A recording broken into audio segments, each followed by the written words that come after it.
ولما اور جب فصلت العیر چلا قافلہ، قافلہ، قال فرمایا ابوہم ان کے باپ نے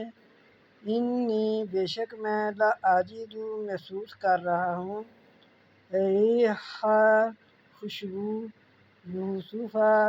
کی، لولا اگر نہ ان تفندون اگر تم مجھے کم عقل نہ سمجھو، یہ نہ سمجھو کہ ہمارے ابا جان ایسی باتیں کر رہے ہیں شاید ان کا پریشانی ٹینشن سے نہیں صحیح، تو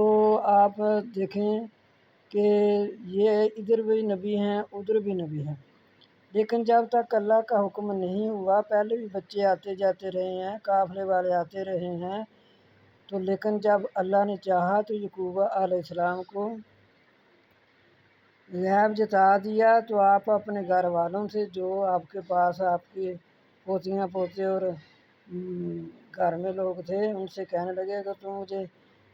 ایسے باتیں بنانے والا نہ سمجھو کہ میری کوئی کم عقل نہیں ہو گئی ہے، میں اپنے ہوش و حواس سے کہہ رہا ہوں کہ آج میں یوسف کی خوشبو پا رہا ہوں، تو یہ اللہ کا حکم ہو گیا،